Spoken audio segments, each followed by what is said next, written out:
Hello and welcome to Dragnet Live from OTRGold.com. I'm Austin Bach. Thank you for being here. Just noticed now that my lights aren't on behind me. I'll take care of those in a second. But welcome to everybody. Hello to So Over It, Alfredo, Josh Books, and 7B and AZ. Josh, I think this is your first, at least first time I'm seeing you in chat. But yeah, you must have been here already because you say it's the big pre-break stream, and that this is true. Might as well mention that now again. So we're normally here every Monday, Wednesday, and Friday, listening to one episode of Dragnet each time. But today's episode is gonna be the last for like a week and a half. I'll be back not Wednesday, but a week from Wednesday. Taking a little break. I'll share more when I return to streaming. But we got a good one. Well, what I think is a good one for you today. I actually don't know. I haven't listened to these ahead of time. I think it's kind of fun to just hear them for the first time here. But today's episode is 131. Title is The Big Overtime. It originally broadcast. Oh, hang on a second. Originally broadcast December 13th, 1951. And in the week. Oh, okay. Hang on. Let me highlight this one real quick. This makes sense.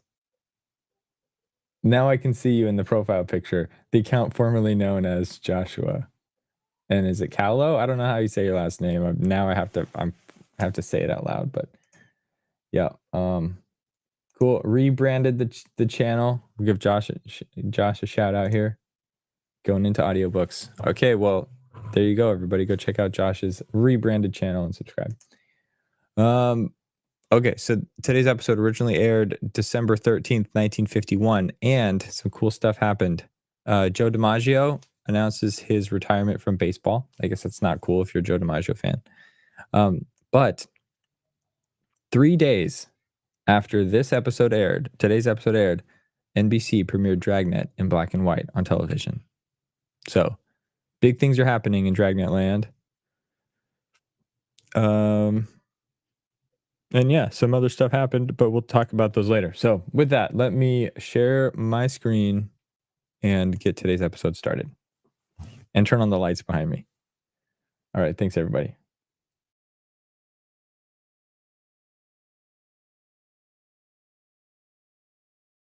The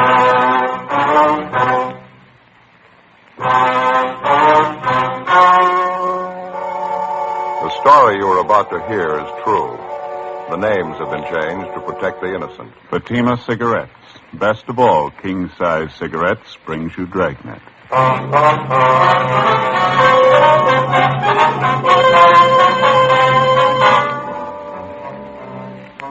You're a detective sergeant.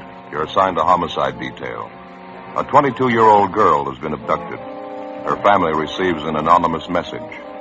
The abductor demands $30,000 for the safe return of the girl. Your job? Get him. See the difference. Taste the difference. Smoke the difference. You'll find that in Fatima, the difference is quality. Quality that gives you extra mildness. A much different, much better flavor and aroma. Yes, in king-size Fatima, you get all the advantages of extra length, plus Fatima quality, which no other king-size cigarette has. Fatima, best of all king-size cigarettes. Definitely the best quality in its class, but the same price as the cigarettes you're now smoking. Remember, thousands of Americans are switching to Fatima, insisting on Fatima quality. So why wait? Switch to Fatima today. Look for the bright, sunny yellow patch. Buy Fatima. Best of all king-size cigarettes.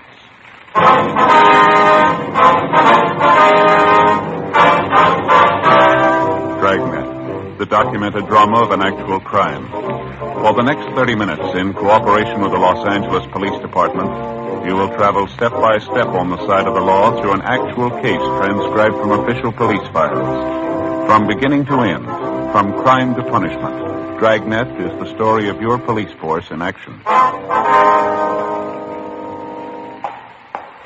It was Tuesday, October 18th. It was cloudy in Los Angeles. We were working the early morning watch out of homicide. My partner's Ben Romero. The boss is Thad Brown, chief of detectives. My name's Friday.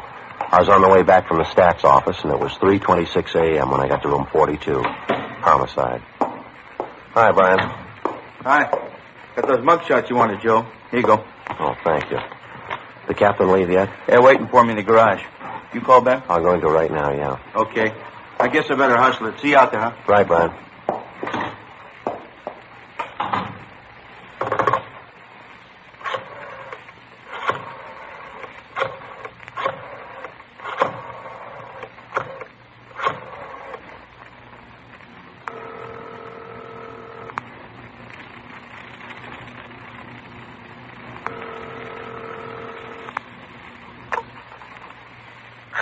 I'm sorry to wake you, Ben. This is Joe. How you feeling? Oh, hi, Joe. What time is it? 3:30 a.m. How's the sore throat? Oh, it's a lot better. Ought to be back to work tomorrow. Well, we need you now, Ben. You want to be ready in about 20 minutes? I'll pick you up. 20 minutes? Okay, what's the matter? Man by the name of Martin Sullivan, official down at the Third National Bank. Hey, what about it? He's got a 22-year-old daughter, or he had one. Huh? She's gone.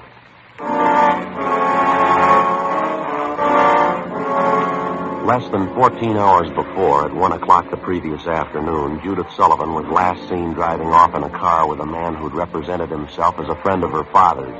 At 11 o'clock that night, the Sullivan family received an anonymous letter demanding $30,000 for the safe return of the girl. It had been the only contact made thus far by the abductor. As soon as we got word of what had happened from the girl's father, a broadcast and an APB had been gotten out. The entire force throughout the city had been alerted. 3:44 a.m. I pulled up in front of Ben's house.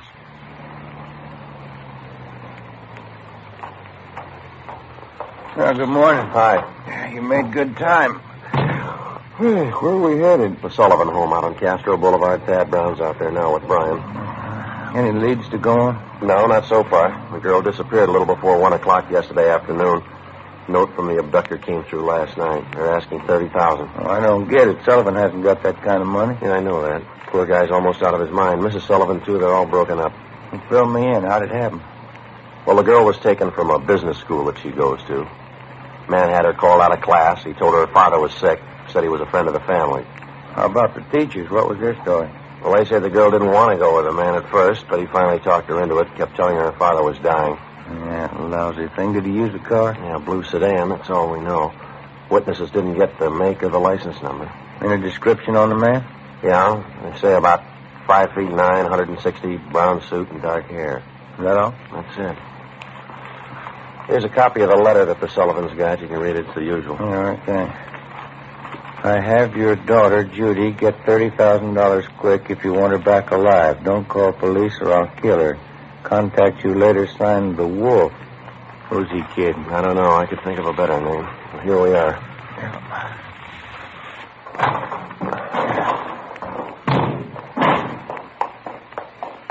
Who's got the original note, Joe? The crime lab. They're checking it for prints and handwriting.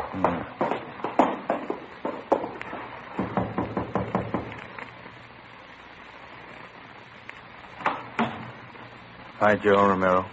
In the living room. Thank you, Tom. That's the way I see it, Mr. Sullivan. You understand exactly what you have to do now? Yes, I'll do as you say. All right, sir. Here are the two men who will help you. Sergeant Friday and Romero, Central Homicide. All right, Mr. Sullivan. Introduce. Mr. Brown, are you sure about all this? I keep thinking he might get frightened. He might do something to her. Believe me, Mr. Sullivan, it's the only way. I know how you must feel, but we can't do anything else. All right. I want to see Mrs. Sullivan first. Will you excuse me? I'll be ready in a moment. All right, fine. What is it, Chief? Any development? Back here, in the dining room. Yeah? That's it on the table. Second note from the guy. When did it come? Half an hour ago. The guy had it delivered by a special messenger, used a plain envelope. Messenger kid didn't know anything about it, doesn't remember what the guy looked like. Let's see, Joe. Yeah, I'll read it. It says, meet me in Elysian Park, 5 o'clock this morning near Balkan Drive. Come alone, bring $30,000. Will return girl.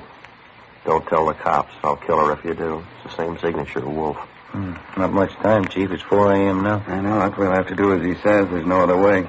Sullivan's going out there alone, is he? You're going with him, you and Romero. You'll be hidden in the trunk of his car. All right. Anything else? Any plan you want us to follow? Get him, that's all. 4 4:15 a.m., Ben and I went out back to the garage where Mr. Sullivan's car was parked. We jammed ourselves into the trunk compartment, and Brian closed the door on us. The latch was rigged so that we could push open the door from the inside. A few minutes later, Mr. Sullivan came out, got in the car, and we drove off. At 3 minutes to 5, we pulled up at the designated meeting place up in Elysian Park. We waited. Nothing happened. 5 minutes past 5 a.m. Still nothing. Outside, it started to thunder. Rain's starting, man. Windy. Joe? Where you hear it? Yeah. The car coming up the road toward us, sounds like. Yeah. Wait a minute. Coming over this way. Yeah, sounds that way, doesn't it? Are you ready? Right. All right, easy. Coming back here. Watch it now.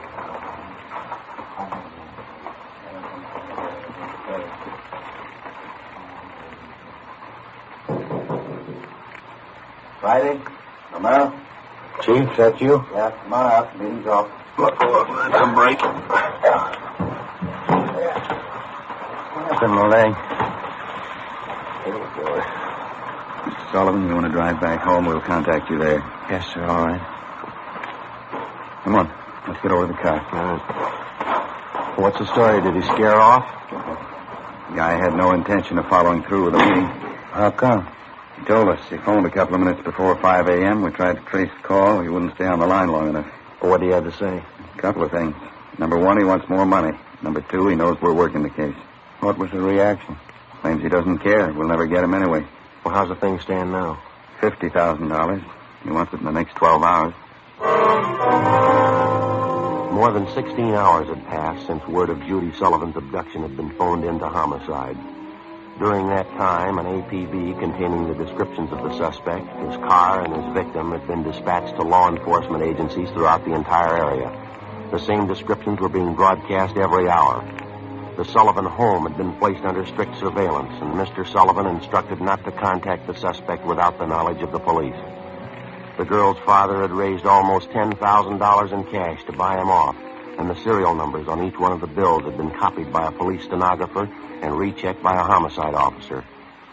So far, the Wolf, as he called himself, had made 3 separate contacts, but he'd covered his tracks well. We knew he was somewhere in the city, 450 square miles of it.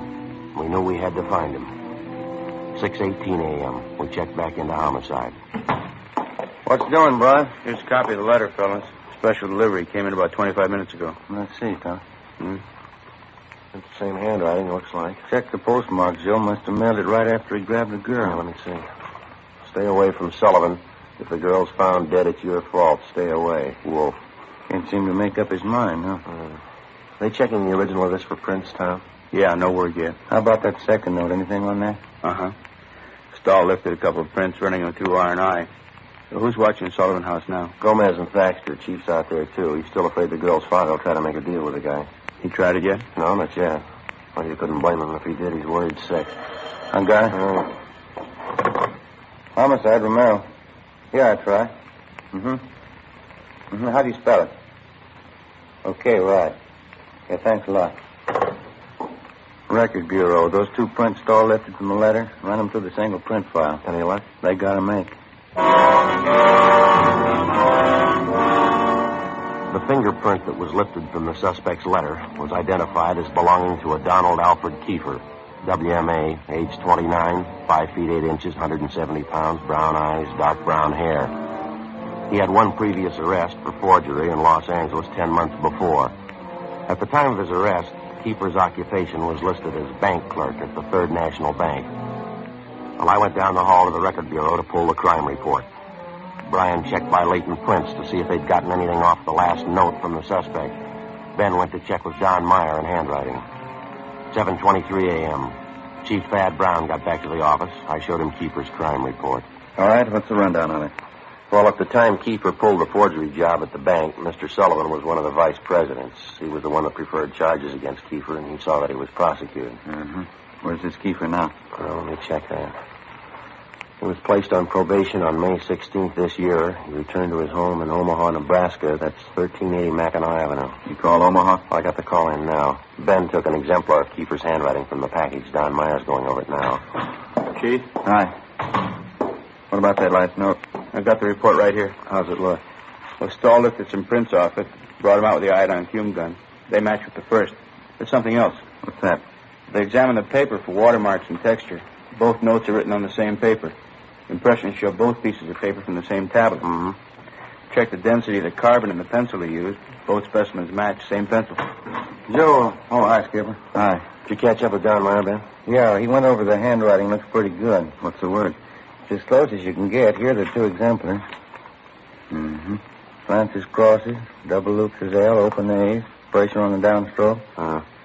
Donald Kiefer, the wolf, same handwriting. By noontime, Donald Kiefer's description had been broadcast throughout the entire area. Bulletins were dispatched to all departments, and a supplementary APB was gotten out. Special details were stationed at every post office in the city to watch for notes from the suspect that might come through the mail. The bus depots, railroad terminals, the airports, and all main roads leading out of the city were kept under strict surveillance. The entire Los Angeles area was broken down into single square-mile districts, and a house-to-house canvass was started. A squad of men were assigned to cover each square mile. Outlying towns and cities were requested to do the same. By 4 o'clock that afternoon, one of the greatest dragnet operations in the history of the city was underway. We were sure Donald Kiefer was somewhere inside. 5:12 p.m. We got the call back from the Omaha police. That so? Mm-hmm. Again, please. What was that? 6 X-ray 419 Nebraska plate. Right. Fine, Lieutenant. Thank you. Bye. They made the car? That and a lot more. The Omaha cops are looking for Kiefer, too. They want him for a robbery there 2 months ago. Uh-huh. He used a stolen blue sedan in the robbery. 1939 model, Nebraska plate, 6 X-ray 419. What about his family and friends? Have they been checked? Yeah, they say Kiefer left Omaha about 6 weeks ago. I don't know where he was headed. We better get that car description to communications, huh? APB and a radiogram? Yeah, right. Friday, Romero? Yeah. What are you tied up with? Just got a call back from Omaha. Make on Kiefer in the car. Give it to me. You two get out to Sullivan house as fast as you can. See Harris out there. Okay, what happened? Mr. Sullivan, he's disappeared.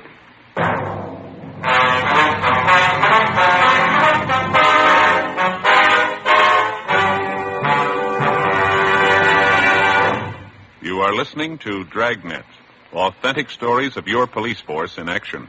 Millions heard it, yet only 54 have written. Starting on Dragnet over 2.5 months ago, on September 20th to be exact, Fatima made a special money-back offer to more than 10 million listeners. The results? Amazing. Millions heard it, yet only 54 have written. If you smoke king-size cigarettes, listen to Fatima's famous offer. Buy a pack of Fatimas.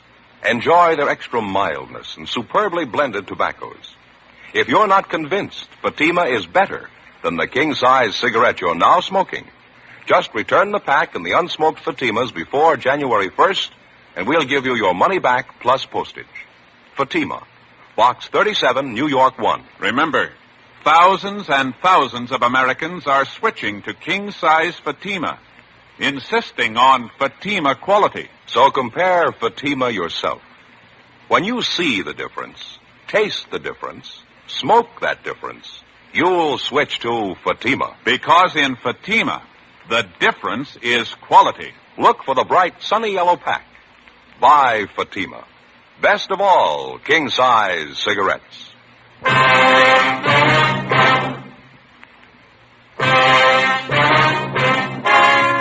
Wednesday, October 19th, 5:48 p.m. Ben and I drove out to the Sullivan home, where we checked with Bert Harris, the man who'd been assigned to watch Mr. Sullivan.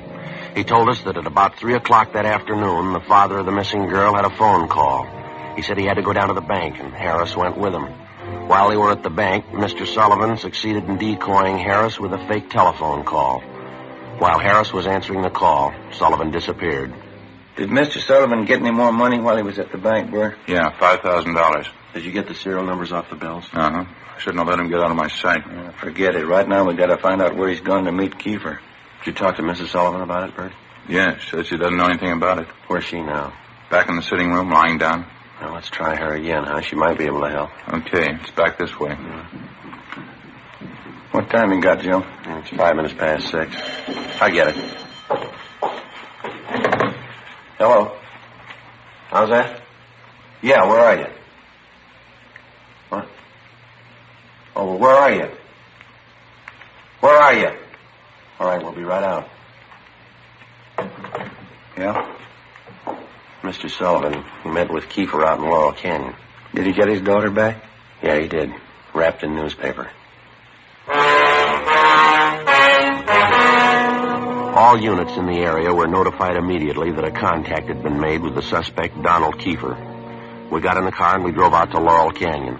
The entire area had been blocked off. We found Martin Sullivan standing in the middle of the road at the end of East Winding Way. 500 feet down the hill was a private residence where Sullivan had telephoned us, the only building in the immediate vicinity. A few yards beyond the point where East Winding Way ended, back in a clump of tall grass, we found the body of 22-year-old Judy Sullivan. We notified the crime lab, Chief Thad Brown, and the coroner. Despite the severe emotional shock, Mr. Sullivan told us the story. He said Judy was all right. I believed him. I wanted her back. Judy. I tricked the officer, the one watching me. Kiefer said to come alone, no police. Did you see his car, Mr. Sullivan? I wanted her back. I wanted Judy back. I did as he said. I drove out here at 6 o'clock. I waited. I put the money on the front seat, like he said. Did he get the money, sir? And then I got out. I left the parking lights on. I stood up there by the end of the road, and I waited. And then he drove up. He took the money. And then he came up to me. He had a gun. I wanted Judy back. He had a gun. Did you see his car? He said she was up there. Beyond the road, she was tied to a tree, he said. I wanted her back. Now, look, Mr. Sullivan, did you see his car? I went to look for Judy. He drove away.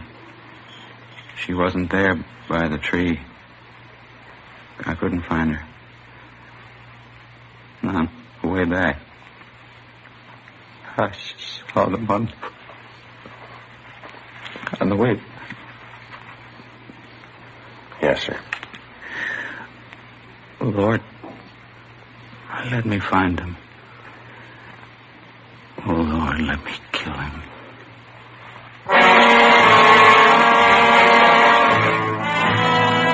Before he collapsed completely, we showed the dead girl's father a picture of Donald Kiefer, and he identified him definitely. The information was immediately relayed back to Central Division and rebroadcast over our entire radio system. Teletypes were dispatched to sheriff's offices and communications sent to law enforcement agencies throughout the country.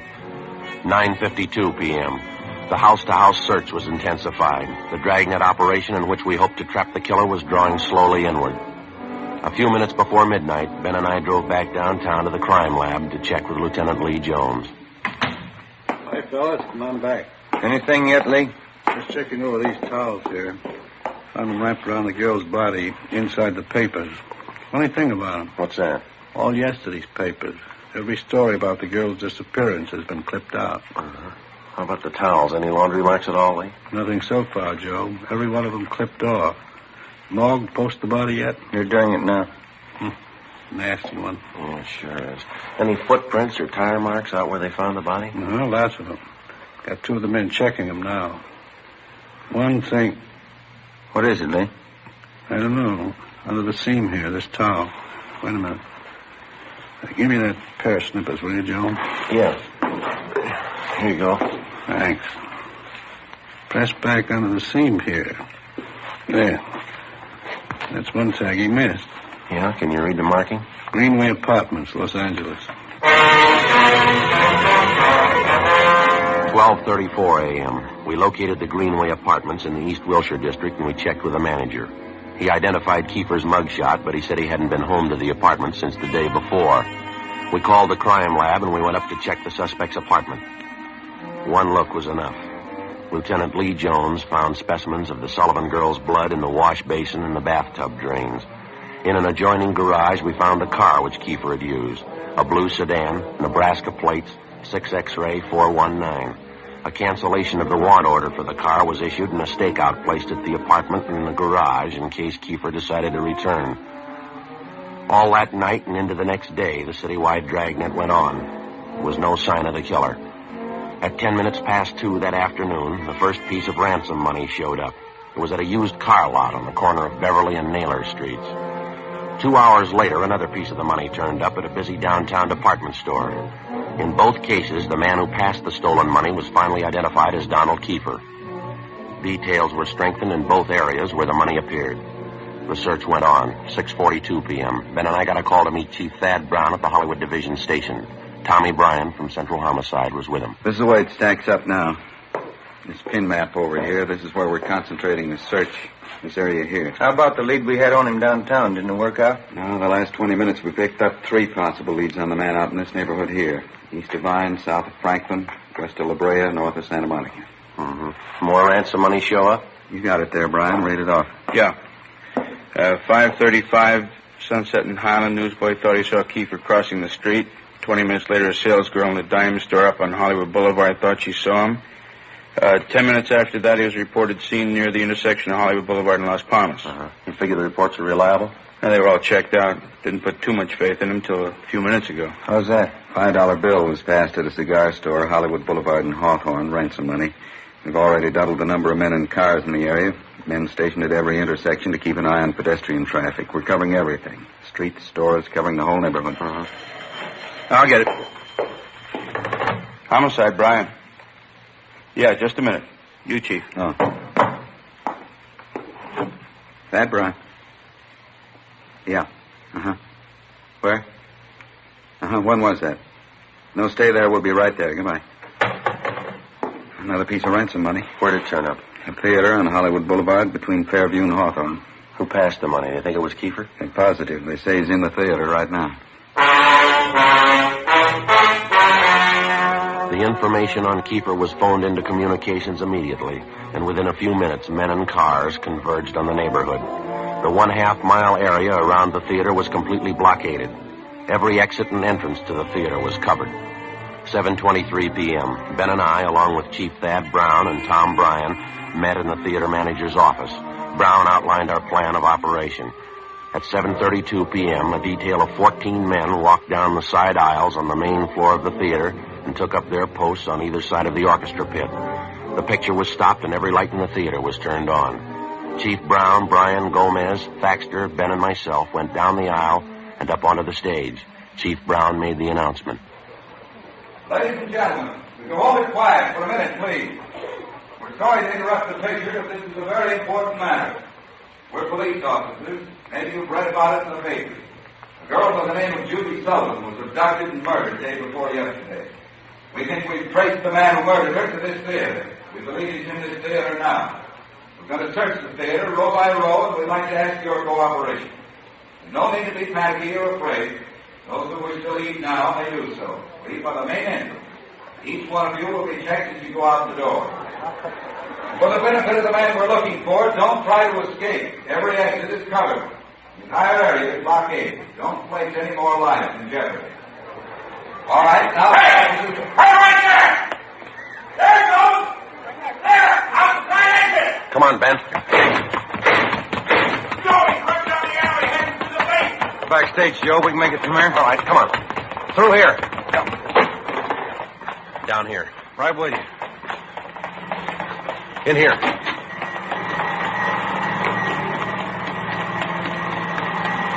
Come on, over here.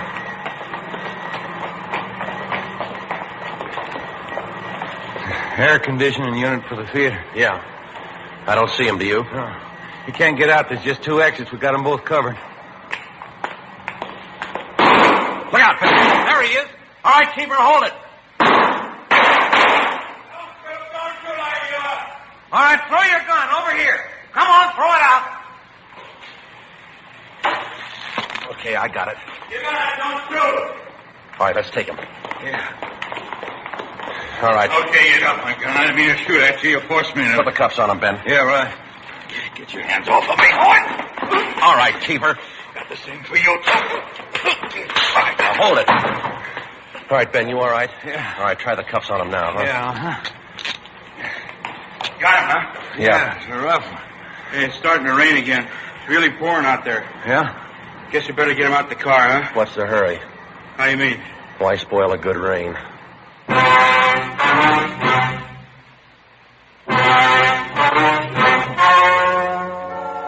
The story you have just heard was true. The names were changed to protect the innocent. On January 19th, trial was held in Superior Court, Department 87, City and County of Los Angeles, State of California. In a moment, the results of that trial. Now here is our star, Jack Webb. Thank you, George Fenneman. Friends, this Sunday evening, December 16th, Fatima brings you a television preview of Dragnet on Sound Off Time on NBC. Check your papers for the time. Now, it's an actual case history filmed right on the spot, right at the City Hall, downtown Los Angeles. Starting in January, Dragnet will be seen regularly on television, in addition to Dragnet Radio. Now, remember, Fatima is making all this possible and making it possible for you to give the best this Christmas to everybody who smokes king-size cigarettes. Fatima in the new holiday gift carton. It's the smartest of all Christmas cartons, just as it should be, because Fatima is the best of all king-size cigarettes. Give Fatima.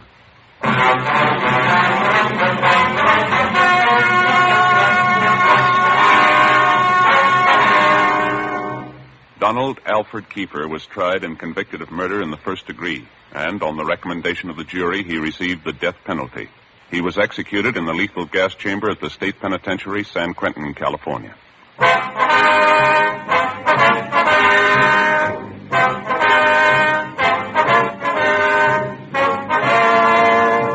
You have just heard Dragnet, a series of authentic cases from official files.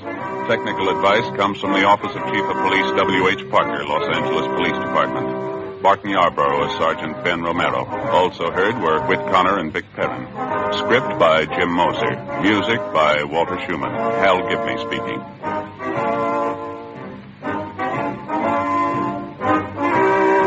Fatima Cigarettes, best of all king-size cigarettes, has brought you Dragnet, transcribed from Los Angeles.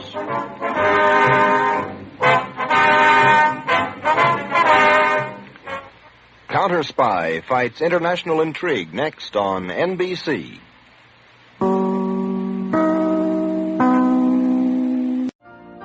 You've been listening to the OTR Gold Network. Find more classic radio at otrgold.com.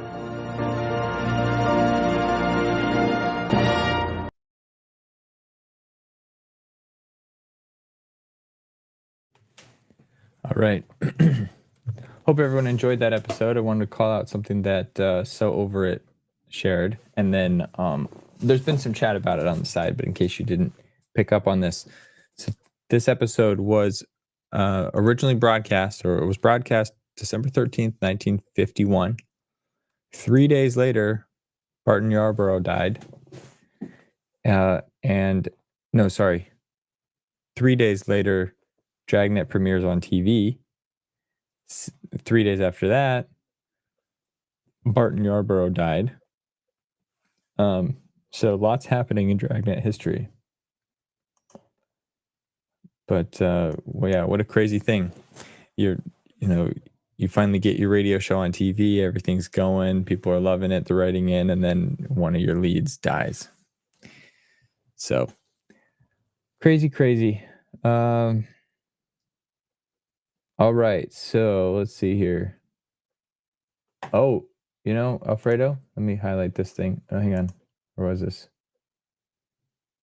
All right, we had 2 birthdays this week. I actually, since Alfredo said his birthday was coming up, I actually put it in my phone for 9 a.m., but I didn't look at my phone till after the stream, and I was going to say happy birthday to you on Wednesday. So happy birthday, Alfredo. Looks like TC also had his birthday, both 59. Thanks for being here, and thanks for tuning in, guys.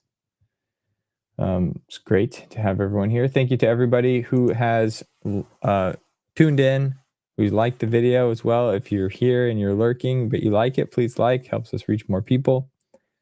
What else do I got to say before I drop? Just a reminder again, no streams next week, no Dragnet streams next week, but I am filming an intro to the Classic Movie Night for Friday, next Friday. So stick around for that. The film is The Prowler. It's from, I think, 1951. I watched it a couple days ago to preview it, and it's a good one. At least I think it's good. You'll have to tell me what you think about it after. And great. Looks like we got a lot of people that are like almost 59. Mary's almost 59. Cool. 59 years young.